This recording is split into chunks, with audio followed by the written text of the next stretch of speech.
In ancient times, the world was ruled by gods and monsters, but it was the half-god Perseus who defeated the monster known as Kraken and saved the world. His father Zeus offered him to rule by his side as a reward, but Perseus turned him down because he preferred to live as a human.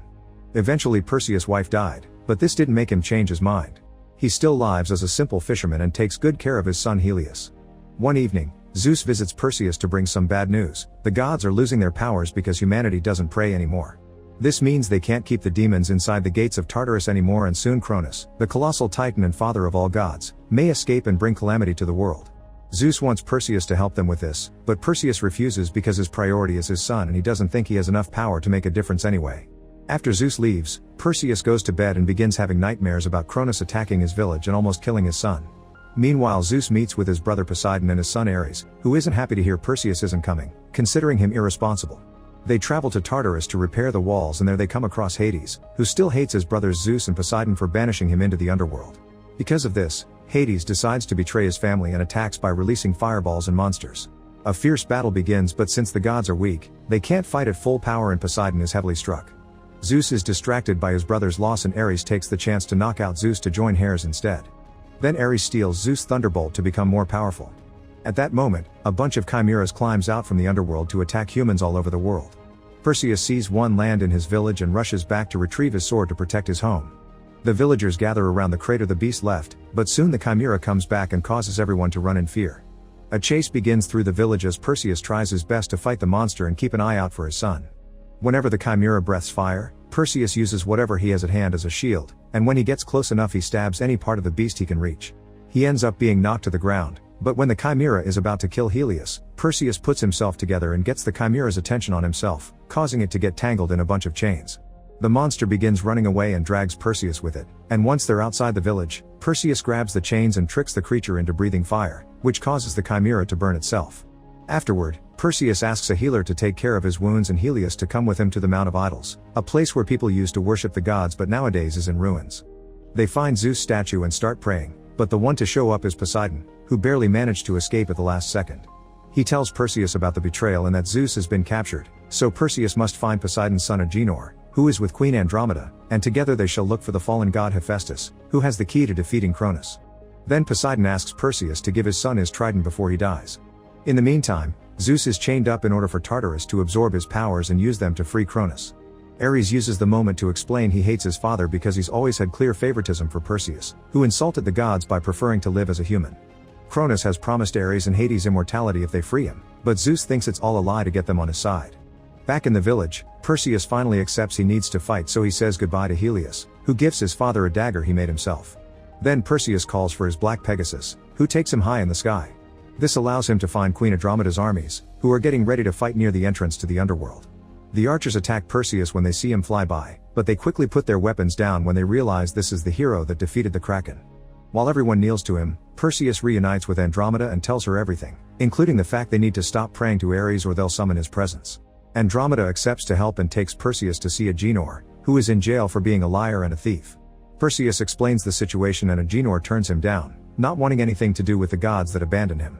However, Perseus points out this could get him freedom, so Agenor asks for a royal pardon, gold, and a boat in exchange for his help. Andromeda accepts to give it all to him for the sake of humanity. Later on Agenor's new boat, Andromeda learns that Hephaestus was the one that made Poseidon's trident, Hades' pitchfork, and Zeus' lightning bolt. If they put those three together, they can form the Spear of Trium, the weapon the gods used to defeat Cronus the first time. Hephaestus lives on the island of Kale, which was never found, but Agenor swears he knows how to get there. Perseus accepts to free him from his chains and hands him the trident, which Agenor immediately sticks in the boat to guide it to the island. When they make it to Kale, they realize there are hidden traps everywhere. Andromeda's guards want to pray to Ares for protection, and Perseus has to remind them that Ares isn't on their side anymore. The group tries to be careful, but Agenor still walks into a wire and gets captured inside a trap. While they discuss how to get him out, the trap is suddenly taken away by its ropes, and Perseus tries going after it only to find a tree being thrown at him. Perseus quickly dodges it and is shocked to discover a Cyclops is behind all this. Andromeda's team tries to help him, but a second Cyclops shows up and begins killing the soldiers. Andromeda hides with her guard Corina, who tries to pray to Ares and Andromeda has to shut her up. A Cyclops is about to find them, but suddenly it hears a painful scream from its companion and it rushes to check on it. It turns out Perseus has managed to stab the Cyclops following him, and with the help of the soldiers, he activates one of the forest traps to knock it out. The second Cyclops comes to attack and Perseus activates the trident to defend himself. This causes a third Cyclops to show up and stop its companions because the trident is the symbol the group was sent by the gods. Agenor is freed and the Cyclopes kneel for Perseus in respect. Meanwhile, Ares takes advantage of Zeus being chained to start hitting him over and over. Ares doesn't know his own limits, so Hades has to stop him before he ruins the plan. Zeus begins aging at a great speed as the chains cover his arms in lava to absorb his power. Moments later, the group finally makes it to Hephaestus' lair. The old god doesn't sound very sound of mind, but he recognizes Perseus and informs him he can't help because he doesn't have godly power anymore since Zeus took it from him when he banished him to the human realm. Andromeda grabs Hephaestus' hand and begs for his help, which is enough to make him change his mind because Andromeda reminds Hephaestus of his wife Aphrodite. Hephaestus then reveals he was the one that designed Tartarus and included a secret passage they could use. They need to get to the heart of Tartarus, and for that they need to cross the labyrinth that surrounds it. The group leaves to reach a different building where Hephaestus has hidden the labyrinth entrance, and he gives Agenor a map of the labyrinth just in case. When they're about to make it to the door, suddenly Ares shows up. He kills Andromeda's remaining soldiers and Perseus punches him for it, but he isn't strong enough to cause damage. While Hephaestus opens the hidden door, the group attacks Ares, but he's too strong and easily pushes them all away. Corina gets on her knees and reveals she was the one that prayed for him, but Ares thanks her by killing her. Seeing they're all about to be defeated, Hephaestus keeps the door open with his staff, then goes to confront Ares to buy the group some time. While Ares takes his time killing Hephaestus, Perseus, Andromeda, and Agenor run inside the labyrinth, and the door closes behind them. The trio begins exploring the labyrinth using the map Hephaestus left them. Perseus keeps hearing a voice calling his name and asking for his son, and Andromeda sees a vision of Corina that runs away from her.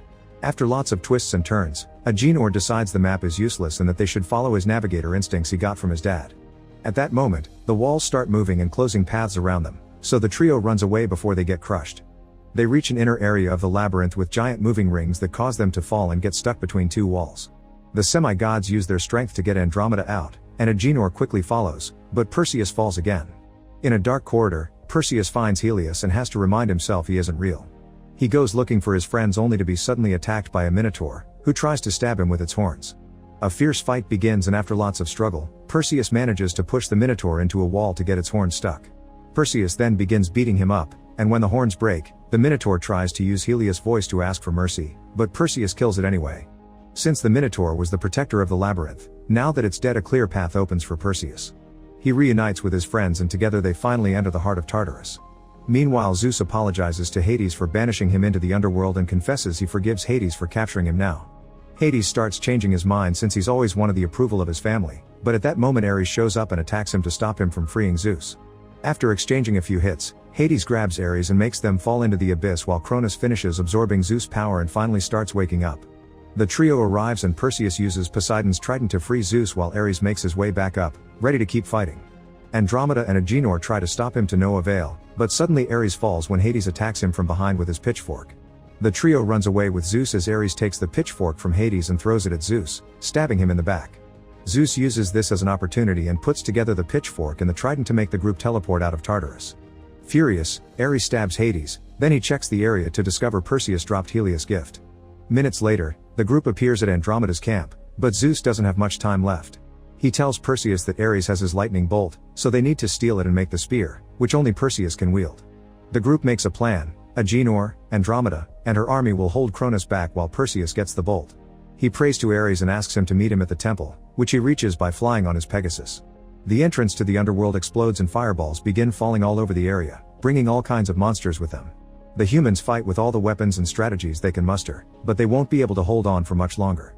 Suddenly Hades shows up at the battlefield to visit Zeus, holding his hand as he accepts to forgive him and shares his last bit of power. This makes Zeus look young again and heals his wounds. Then both gods join the fight, bringing down monsters as if they were flies. Meanwhile, Perseus arrives at the temple and discovers Ares has brought Helios, because he wants him to watch his father be taken away like Ares had to watch his own. A fierce fight begins between the brothers, but it's easy for Ares to overpower a semi-god.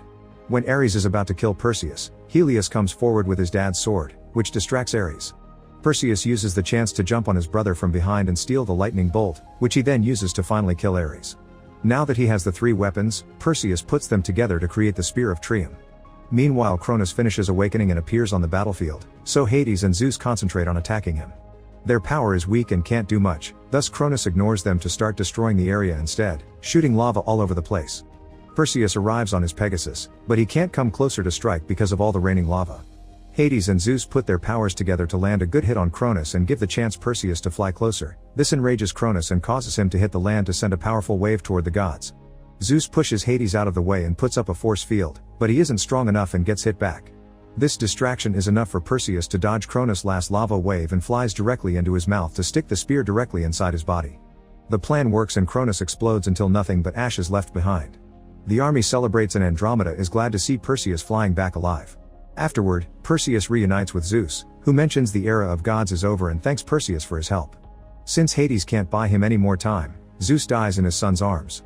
Then Hades announces he's powerless now, so he'll have to start a new life. Moments later, everyone at camp begins taking care of their wounds. Agenor bonds with Helios because he wants to be a good uncle, and Perseus approaches Andromeda to kiss her.